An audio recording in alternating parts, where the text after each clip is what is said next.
Hello, everyone, and welcome to today's talk, which is about AI snake oil.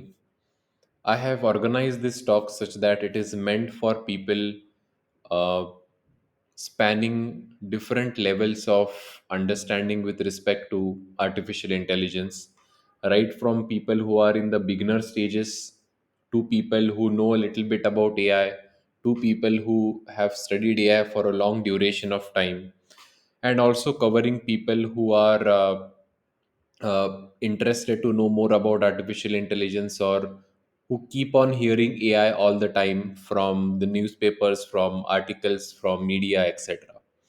This talk will be relevant for all of you and it will shed light on a very important aspect of artificial intelligence, which we will discuss in detail as we go along.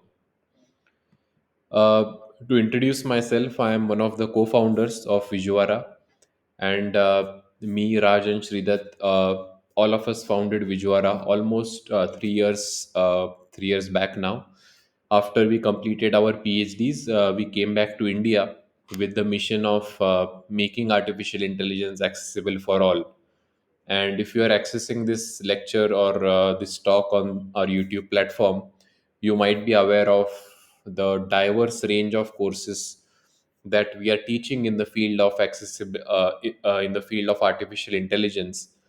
And we have a very unique style of teaching in which we teach everything from the nuts and bolts. Uh, Now, coming to the name of this talk, AI snake oil. For many of you, the word snake oil might be something which you have never heard before. The word snake oil originally meant fake medicines which were sold by dishonest sellers who made big promises but really couldn't deliver real results. So you can imagine, let's say I'm a salesman and I'm going to different houses and I'm going with this product, right, which says it's a snake oil and it will cure you of all the diseases, all the problems which you are facing. So that wasn't actually true, but uh, the marketing was such that people thought, okay, maybe this snake oil is really going to cure me of all my problems. And today, calling something snake oil means it's a product or an idea that is really overhyped, misleading, or it doesn't actually work. That is the meaning of snake oil, and I want you to keep that in mind before we move ahead in the rest of the talk. I have structured this entire presentation in a way that initially I'll give you a brief understanding of my journey in the field of artificial intelligence. And then after that, I will explain some basics about AI, what is an AI model, how to build AI models, and finally, we will discuss four case studies which will highlight the point which I'm going to put across in this talk. Okay, so today's presentation is actually inspired from this very interesting book which I recently read called AI Snake Oil, and the case studies which I have included in this presentation are derived from this book. I will consider my talk as a success if at least 50% of the audience considers buying this book after the talk is over. It really opened my eyes to something which I'll be honest, I was already thinking about a little bit, but I did not have data to back it up. And after reading this book, it really, it strengthened my beliefs and it gave me a nice, uh, uh, you know, uh, nice structure to think about this whole field. Uh, this is written by two people from Princeton. One is the professor, and Sayash is his student, his PhD student at the time when this book was written. Okay, so my journey with AI really started in the year 2018 when it was the final year of my BTech and MTech degree at IIT Madras. And I noticed that in my last year, there was a trend which I saw to be pretty prominent.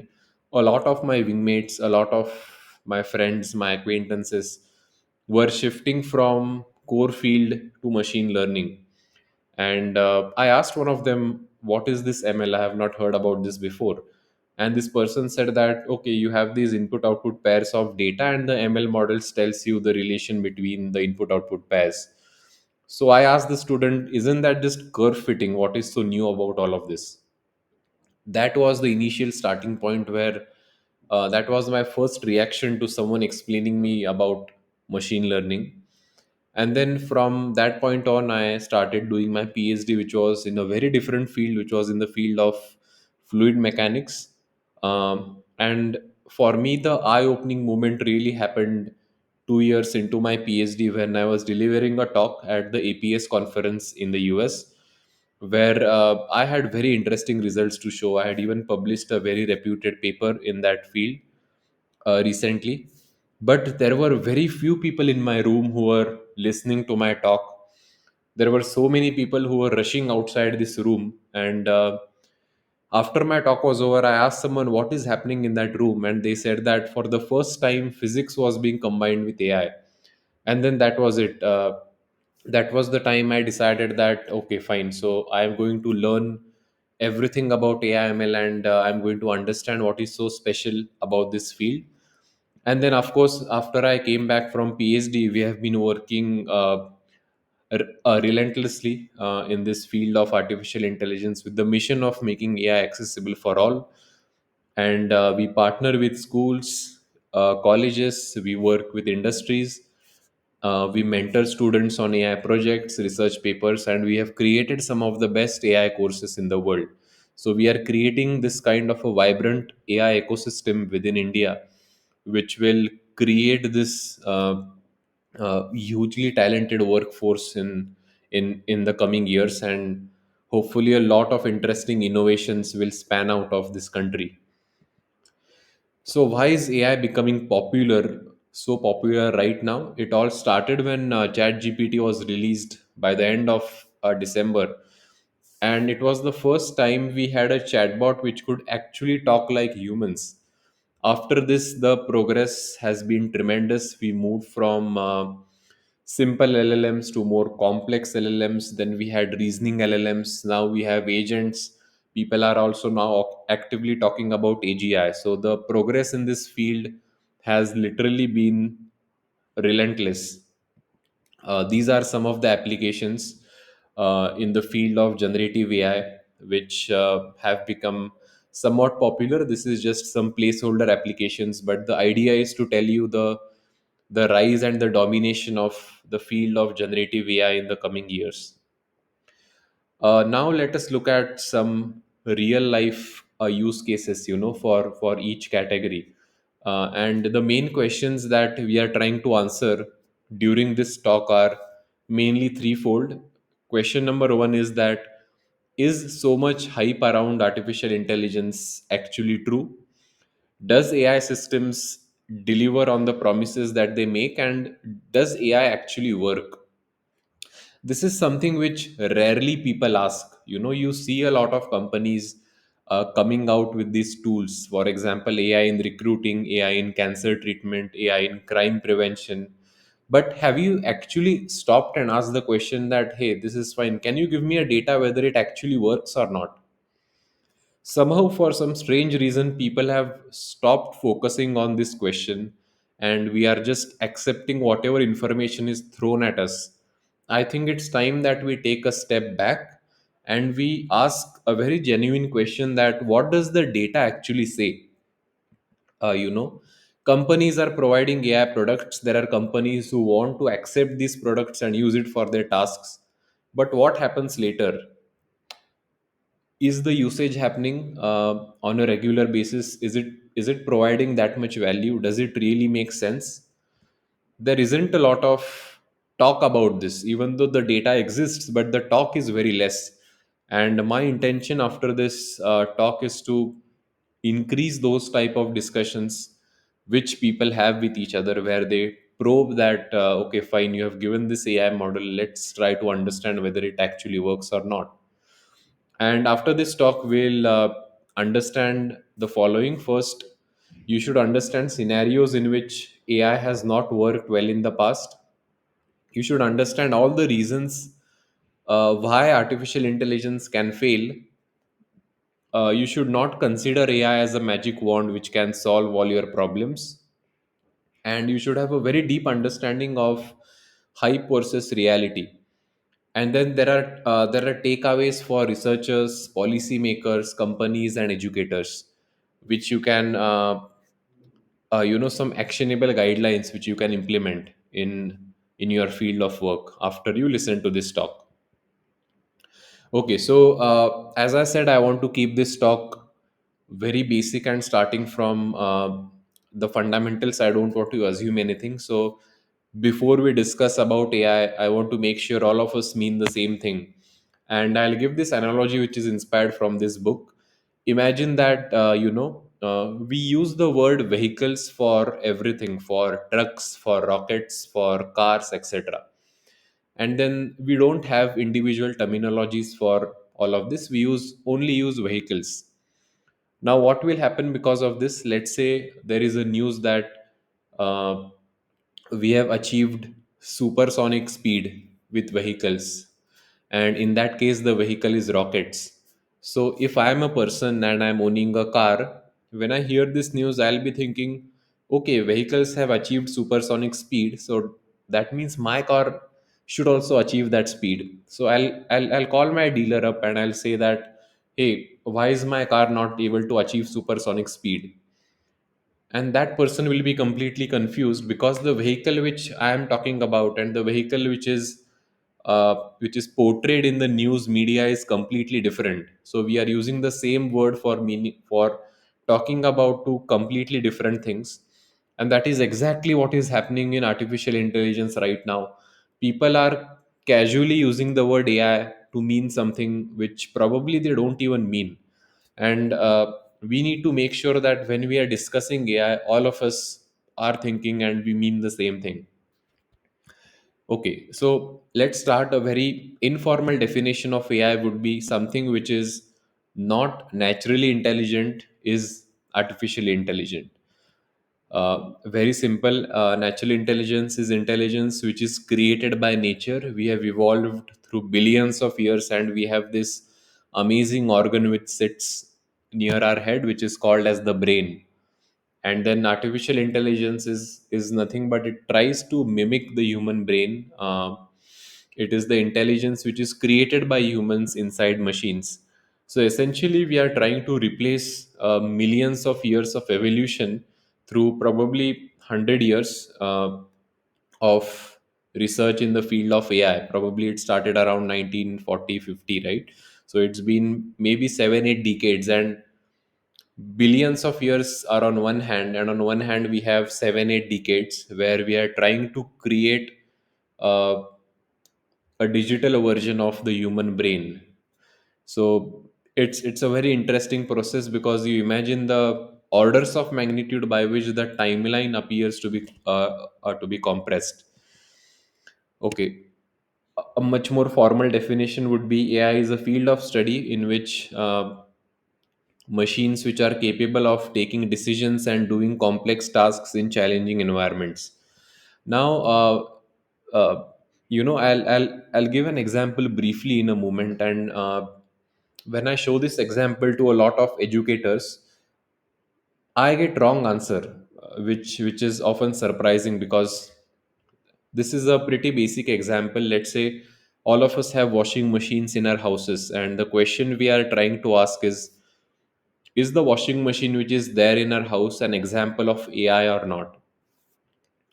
Uh, the answer which I get around 70% or 80% of the time is yes, it is an example of AI. Whereas in reality, a washing machine is not capable of making its own decisions and taking actions on its own, because it is the humans who have programmed the duration of the wash cycle, the spin cycle, etc. So the washing machine is not an example of AI, but it is simply an example of a automatic system. So what it goes on to show is that automation is very different from intelligence. How can we make a washing machine an AI? Imagine you have a sensor in the machine which detects the dirt level of the fabric of the clothes. If the cloth is very dirty and the fabric is very dirty, your sensor will detect that, and the duration of the wash cycle will be increased. The density of the water spray might also be increased. If the fabric is not very bad, then okay, then you don't need a lot of water to wash the clothes. Now these are some decisions which are taken without any human supervision. It's taken uh, by performing some complex task based on sensing the environment in the washing machine. So it is definitely an example of AI. Some other examples to consider would be, imagine you go to a mall, the doors of the mall automatically open when you enter. Then, let's say you go to the washroom inside the mall, you put your hands underneath the tap, and then the tap water sprays out. Think about it and maybe comment in the chat. Do you think those two examples are examples of AI or not? Okay, so some simple examples of AI in our daily lives: phone facial recognition, fingerprint recognition, Google Maps, phone assistant, Alexa, Google Home, watch, video streaming. All of these are examples of AI. And if you want a structure to think about this, a great way to think would be, human beings have these five senses of intelligence, right? We can see, we can hear, we can touch and feel, we can understand emotions, and we can take decisions. So try to see whether in which in which category does each example fall into. So phone facial recognition falls into the sense of seeing, fingerprint falls into the sense of touch and feel, Google Maps falls into the sense of decision making. This also has a vision component, by the way, because we are able to see what happens ahead, whether there is a roadblock, whether there is a congestion, etc. Phone assistant and Alexa are hearing what we are saying. Then smartwatch and video streamings are examples where some decisions are being taken by the application. So this is a nice structure to think about it, whether you're trying when you're trying to evaluate when whether a particular application is an example of an AI or not. Interestingly, there is a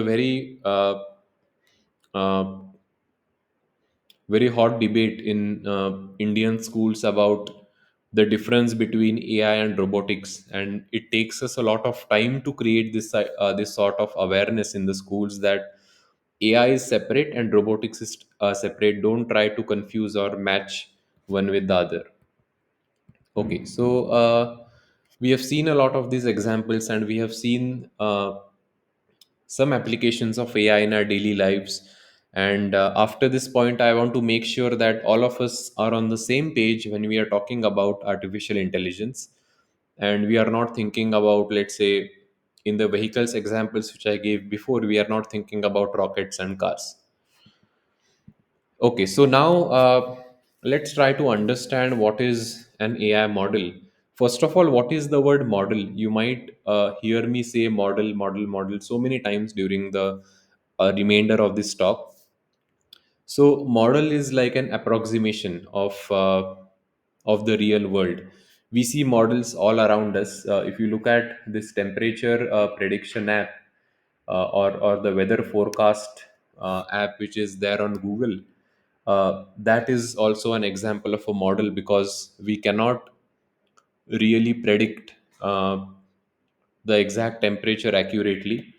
So people use models where the exact predictions cannot be made.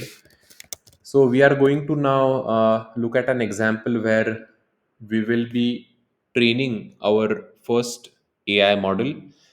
Uh, I am taking the liberty of saying first, in spite of knowing that there might be some people watching this talk who might have built several models before as well. Okay, so the definition of model is an approximation of a real life event. So you can imagine the model to be something like a replica, or something which is trying to mimic the human brain. So that is what we are calling as a model. So here we are trying to build a model which distinguishes between cats and dogs. And in order to make that distinction, we need to first upload a lot of data, which is called as the training data. So, along with the use of the word model, you might hear me saying training data a lot of times in this talk. So, training data is like human beings require a lot of food to survive. You cannot have an AI model without training data. So training data is like food which AI needs to survive. Imagine when we were small, our parents trained us to see objects around us like this is a cat, this is a dog, this is a tree, this is a bicycle, and then slowly we started to learn. Similarly, training data is where we teach AI that okay, animals which look like these are cats, animals which look like these are dogs. After we upload all the training data, we click on train model. This is where the AI model goes through the different features and tries to understand that okay, the maybe cats have whiskers, dogs have longer ears, etc. So this is where the actual learning happens, and then in the last stage we go to the testing. So in the testing we try to predict whether uh, our model is actually performing good or not. So for that we will take an image which is separate from the training data, and as you can see the model is predicting that it's a dog with 100% accuracy. Let's take an image of a cat. Here the accuracy is okay, 83%, not very good. I assume it's not very good because the way this cat is standing upright, it kind of resembles the way some dogs are standing in these training data images as well. But nevertheless, this is what is the meaning of an AI model. We are trying to build a system that approximates approximately classifies between cats and dogs.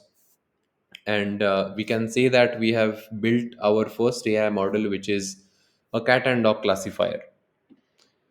Okay, so this is the process which is typically followed whenever we are building AI models, and I'm going to be referring to this same structure in all the case studies that we will look at when we discuss the case studies later. Okay, so you have the data set, then you have the model, and then finally you get the output from the model. Now we are going to look at four different case studies, and case study number one is AI for crimes. Case study number two is AI for hiring. Case study number three is AI for identifying high risk patients. And case study number four is AI for healthcare. So, all of these case studies come under the domain of predictive AI. Broadly speaking, artificial intelligence can be divided into predictive AI and generative AI. Predictive AI is where we are trying to predict something from the past data, uh, and generative AI is where something is an example where we are trying to generate something new which is not available before. So here the examples that we are going to be specifically looking at is predictive AI, and this whole talk about AI snake oil could also have been renamed as predictive AI snake oil, but that is the field in which all of these case studies form a part of. Now let us start to analyze the case studies one by one. Okay, so the case study number one is where we'll be studying about this tool which is called as the compass tool. So what is the compass tool? Compass is a tool which is used to predict how likely is a person to commit a crime, and this information is used to make decisions such as granting bail, what is the duration of the sentencing period for the person, etc.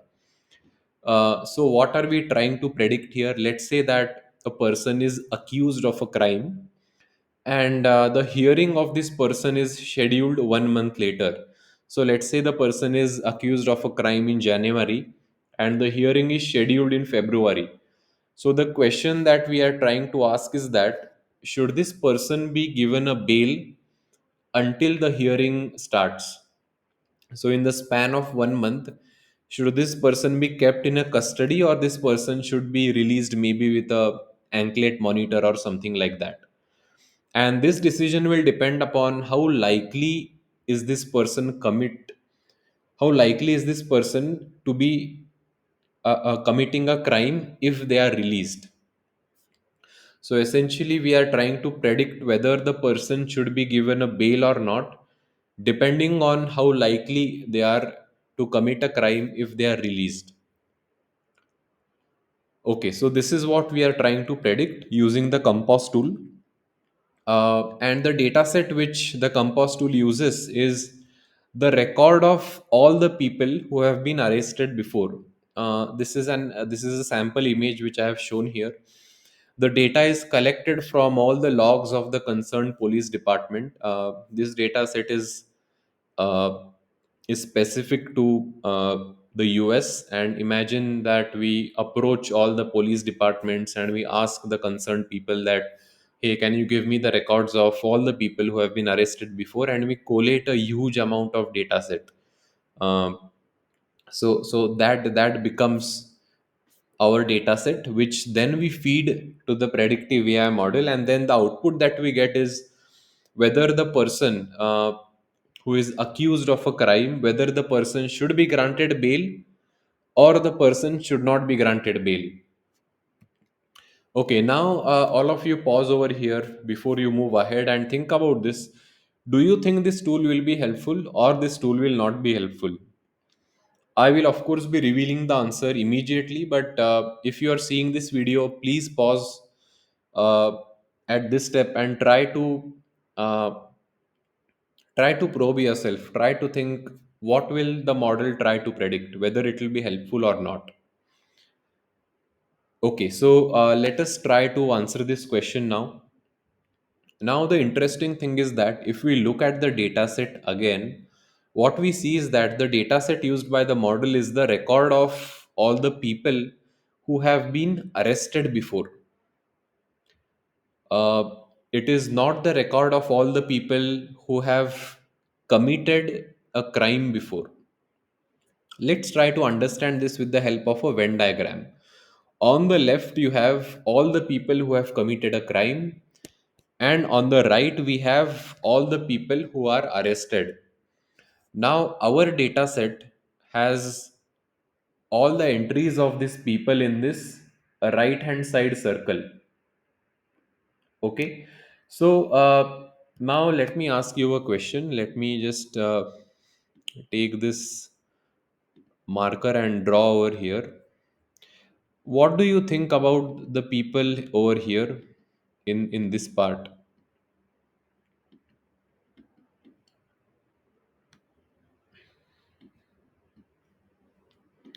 So what do you think about the people where I am marking in red? These are the people who are arrested, but they have not committed any kind of crime. And what our model will do is that our model has taken this data also as a part of the data set, which means that many of these people who are arrested might never have committed a crime, and the people who have in fact committed a crime but they have never been arrested, which is what you see in these blue lines over here, they have not been included in the data set which is used to train the model. And all of us know that in the jails of any country there are a lot of people uh, you know who have committed a crime, but they have not they have not been arrested before. So our model is not at all considering that part of the data when we are training the model. So, which are the people who are likely to get arrested more? These are the people who are typically in the minorities. For example, in the US, uh, these are the black people. So, now if I am a black person and if, let's say, I am evaluated by using the Compass tool, because the Compass tool is trained on all the people who have been arrested before, and because my profile matches with the maximum amount of people which have been arrested before, even though they have maybe never committed a crime, I will be given a decision that I'll not be given a bail because I'm likely to commit a crime when I if I'm released for a period of 1 month. And of course, that is a very wrong conclusion to come at, because the data set that we have used is of people who have been arrested before, not of people who have committed a crime before. And then you might ask the question, why does the compost tool use this data and not the actual data? The reason is that it is much easier to obtain the data of people who are arrested before, and it is very difficult to obtain data of people who have actually committed crimes before. So our model will never classify these people as a threat, which is a very big problem. Okay, and the main reason, if we want to summarize this particular case study, is that we are using an arrests data set instead of crimes data set. This is a very classic example where we are using a proxy for the target because the actual target is difficult to measure. And the model will always give outputs which are optimized for the proxy rather than the actual target. Uh, that is the main problem, why this compost tool will always give results which are biased. And this is in fact uh, a common pitfall of a lot of predictive AI applications or predictive AI tools. And the pitfall is that oftentimes, in order to accelerate the training process, companies use proxy for target variables because it makes the collection of data faster for them and easier for them. Because of this, it induces a lot of biases in the results, and these biases most often than not target the minorities, which is what we saw exactly in this particular case study. Okay, so we are going to create a memory bank. And in this memory bank, we are going to add all the conclusions which we have made during this talk. And I'm going to add one single page to this memory bank as we go along. The first point is that when we use a proxy for the target, we have to be very careful because the model will give output which is optimized for the proxy rather than the actual target. And this is going to create uh, this is going to give you results which are oftentimes biased mostly for the minorities or against the minorities. Now we'll take another example where artificial intelligence is used for hiring. So imagine that there is a tool or a platform in which you log in into the platform and you give an interview uh, with an AI, and then you are evaluated based on that interview and given a score. This can be used for two purposes. One is by the user who is practicing for a potential upcoming interview with a company, and secondly, it can be used by companies also to accelerate their hiring process and to filter candidates in the initial rounds of interview. Okay, so what are we trying to predict in this? In this case, we are trying to predict how good is the candidate performing. Has the candidate uh, is the candidate good enough to pass the interview or not? So here the data set is the interview of all the candidates who have passed and failed the interviews. So, in a nutshell, it can be summarized as the data set is that of interview video files, and for every file, we have a label of pass or fail.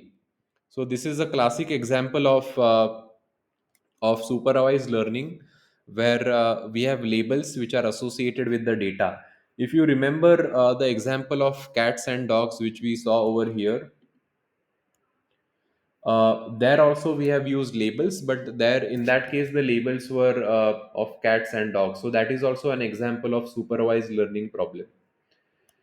Okay, so In this case, this is the data set that we are working with, and we are trying to predict that if a new person comes to the interview or gives an interview, then based on all the patterns which AI has identified from this data set, whether AI can make an accurate prediction that this person will pass the interview or fail the interview. Okay, so in a nutshell, this is how the entire process can be mapped. The data set is that of a label data set where we have interview files, and we have labeled these files as pass or fail. We are passing this entire data set to a predictive AI model, and as the output, we are generating an interview score. This score is calculated for new interviews for a candidate whose video file is not present in the training data set. Okay, so now do you think predictive AI will succeed in this case study or not? Again, as was the case with the previous case study, just pause over here and try to think about this. This is also a very interesting case study, and it will highlight some very interesting facts about predictive AI.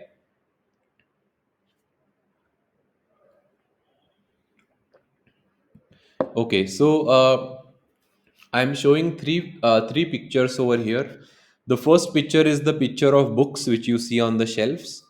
The second picture is that of a lady wearing glasses, and the third picture is that of a scarf. So the question is that why am I showing all these pictures right now? Uh, okay, so there are three different pictures which I am showing here: bookshelf, glasses, and scarf. It was observed that when we used this particular platform, all these three objects, they drastically changed the AI scores which were predicted. Uh, why did that happen? So why did this happen? The reason why it happened was that in the data set which we constructed originally, in a lot of the cases where the candidates passed, it happened that some of these candidates were either wearing glasses, they were either wearing scarf, or they had a bookshelf in the background. So it probably looked something like this. Where video 1, maybe the person who passed had books in their background. Video 3, the person who passed had books plus glasses. And video 5, the person who passed had glasses plus scarf in their background. And okay, so because of this, uh, because of this very particular scenario where in the past data set a lot of students were sitting with a bookshelf behind, or they were wearing glasses, or they were wearing a scarf, our model thinks that background image is important for evaluating the performance of the candidate. Our model also thinks that what the candidate is wearing is important for evaluating the performance of the candidate. Whereas we know that when we are conducting an interview, it hardly matters whether the candidate is wearing glasses, whether they are wearing scarf, or whether they have a bookshelf in the background. Of course, it might make some initial impression, but it should not at all be a factor when you are evaluating the candidate. It should be purely based on what they are speaking, the content of what they are speaking, the style of what they are speaking. All of these parameters should be considered when the candidate is judged. All of these are very superficial factors which should not affect the interview score at all. But our AI model is, I would say, it is probably not able to understand which factors to be considered as important while evaluating the interview score. So, what is the outcome of this, or what will happen because of this? What will happen is that candidates can easily game the interview process. It means that if I am a student and if there is a software platform which is used to evaluate me, I will sit with a bookshelf in my background, and I will sit by wearing glasses. Why will I do that? Because I know that having a bookshelf in the background is going to improve my interview score. So this is an example where people learn to game the interview process because they have understood some inherent flaws in the AI model. Uh, okay, so when AI companies release their products, they fail to account for people who behave strategically and can trick the product. Because the AI models they use are opaque and we do not know much about the data set which was used to create these models. So now this particular data set, because of the way the data set was constructed, it created a area or a loophole which people can exploit. And the main reason why that happens is that correlation is different from causation. So having a bookshelf is correlated with getting a good interview score, but there is no causal relationship between the two at all. A very interesting example which maybe all of you can relate to, which might explain this, is let's say there is a cricket match which is happening and all of us are watching in our house. Now there is a friend of mine who thinks that if he is sitting in a different room, in a particular room, India always wins the match, and that has happened several times. So him sitting in a different room is correlated with India winning the match. But does it mean that because he's sitting in a different room, India is winning the match? No, that is something completely different. Uh, Books in the background are correlated with interview success, but they are not the cause of interview success. So correlation is different from causation. And we can understand this from this diagram also. If there is a lack of RAM, the phone freezes. Okay, the text messaging also won't work. But does it mean that because the phone freezes, text messaging won't work? No, it doesn't mean, because there is no causal relation between them. And this is also one of the classic cases in which predictive AI can fail because it doesn't really understand what it's trying to predict. So it oftentimes it confuses correlation with a causal relationship. So let us revise the memory bank now. Initially, we looked at how using a wrong proxy for the target can give us outputs which are biased against minorities. The second learning that we have is when AI companies release their products, they fail to account for people who can behave strategically and trick the product. This generally happens when the AI models they use are opaque and we do not know much about the data set which was used to create these AI models. And it highlights a fundamental vulnerability of predictive AI, which is that correlation is different from causation, and our model is not able to understand the difference between the two at all. Okay, so now let's move to the third case study. The third and fourth case studies are specific to the healthcare domain. And if we here we are looking at a tool which is called as Optum's Impact Pro. This is a tool which is used to assess patients' health risks, and it is used by hospitals to identify high risk patients. So imagine that I am coming to the hospital, and the hospital staff wants to determine whether I should be sent to ICU or not. Now, if a lot of people are coming, it becomes very hard for them to manually check everything and to make a correct prediction. It takes time. So that's why hospitals tend to rely on these kind of tools, which can probably save them time. Whether they are accurate or not, let's see. Let's look at this example. But I hope you understand the background of this project and why do tools like Optum's Impact Pro appear to be appealing for hospitals, and how they can actually help the hospitals. So, we want to identify whether a patient should receive intensive care and personal assistance or not. Okay, and let's look at the data set which this product uses. So, the company used hospital records about the money spent by the patients on their treatments. So the company said that okay, the people who spend more money on the treatments, These are the people who had more severe conditions, and these are the people who are at who whose healthcare needs are more. So these are the people who are more likely to be sent to the ICU. Okay, so this was the data set which was used by Optum's Impact Pro. And the model training pipeline looks something like this. The data set was fed to the model, and then the model made a prediction whether the person should receive high intensive care or not. Now, I think all of you can see the problem here already, because it is very similar to case study number one. And the problem here is that the company is using the output of healthcare costs as a proxy for healthcare needs, because the data set is simply more available. Uh, and because of this proxy, it will give results which are very biased towards people who have paid higher in the past. The people who have paid low in the past will be neglected, because it will be assumed that these people have anyways low healthcare needs. All of this can be explained very nicely inside this Venn diagram, where you can see on the left, in the blue, we have people who have high healthcare needs, and on the right, we have people who have high healthcare costs.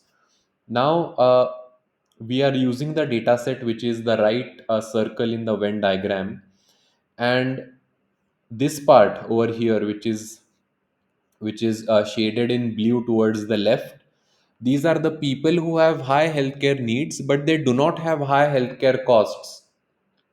These people are not considered by our model in the data set at all. Okay, so our model is trained on people with high healthcare costs, and many of these people do not have high healthcare needs even. Our model leaves out people who do not pay high but have high needs. And this is again the minority. So let's say the minority is the black people in this case. A lot of the black people, they have high healthcare needs, but they do not pay a lot for their treatments. So because of this, the model assumes that okay, they are not paying a lot, so they don't have high healthcare needs. And the tool therefore gave very biased results towards white people. People who are already receiving better healthcare would be classified as high risk and will continue to receive better healthcare. This is a very classic example of the rich gets richer and the poor gets poorer. It's true in the case of AI also. And again, it highlights the problem of using a poor proxy variable and the catastrophic impact it can have on the minority. I hope you understood the difference between or how this Optum's Impact Pro can give biased results. And this Venn diagram is often a convenient way to sketch and understand whether we have really understood uh, what is going wrong or not. So now let's look at the last case study, which is again in the healthcare domain. And here the question we are asking is, can artificial intelligence make better decisions than healthcare workers in predicting outcomes of patients with pneumonia? And this was in fact a 1997 research study where what they are trying to predict is, let's say, an x-ray scan of a patient is done, and we want to build an AI model which can predict whether the scan means that the person has pneumonia or the person doesn't have pneumonia.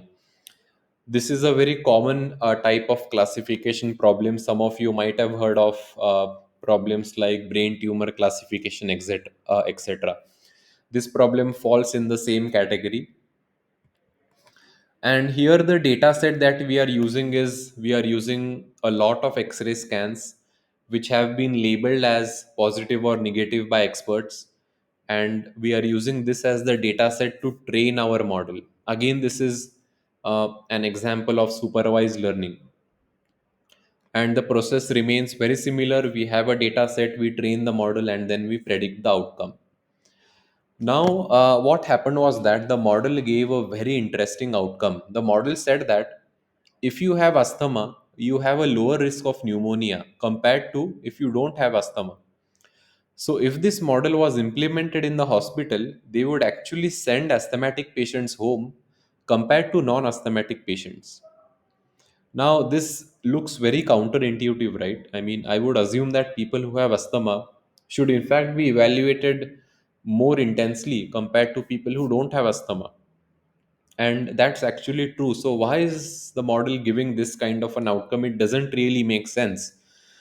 How did this happen? The reason this happened is the people who were asthmatic, what the hospital used to do was that they used to send these asthmatic patients directly to the ICU as soon as they arrived, and then these people used to receive more intensive care there, and then they used to become less likely to develop complications.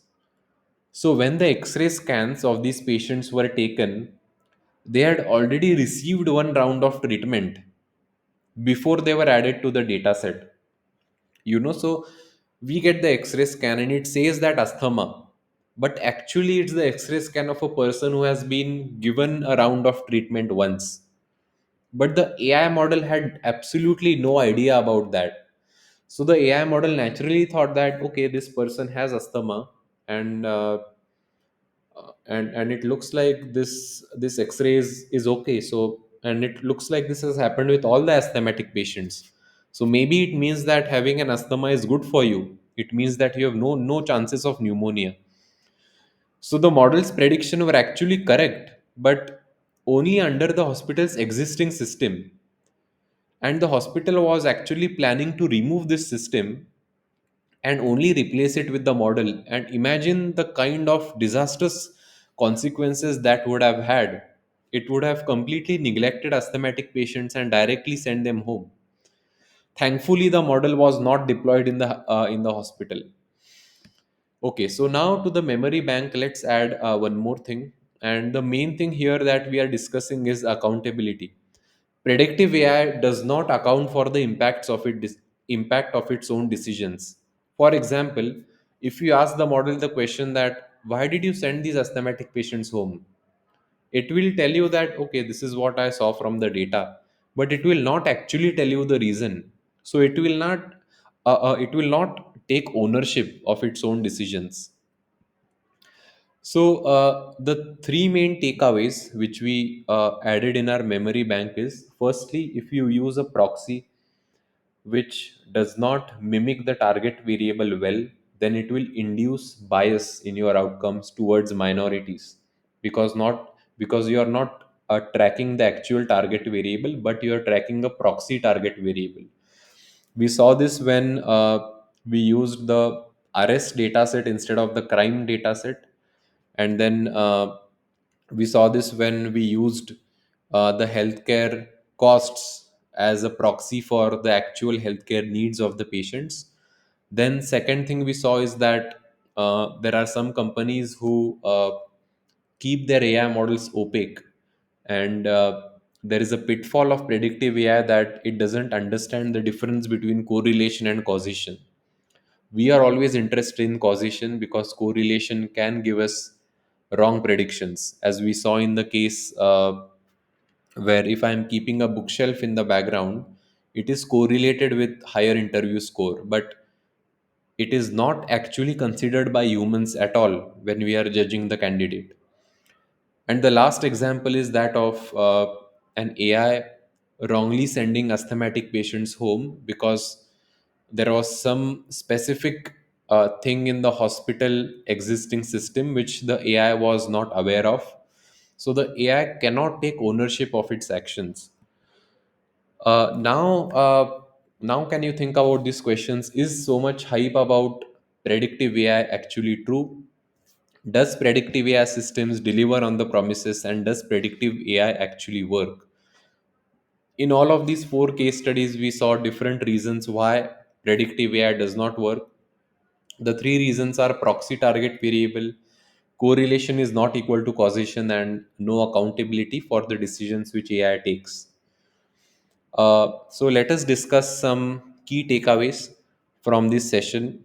Firstly, what we understood is that whenever you see any product, or any marketing ad, any campaign where uh, it is discussed that AI can do this, AI can do that. Don't take everything at the face value. Always try to probe people when they talk about what AI can do, because sometimes it might happen that uh, when you unwrap the layer on top, what you see underneath might be completely different.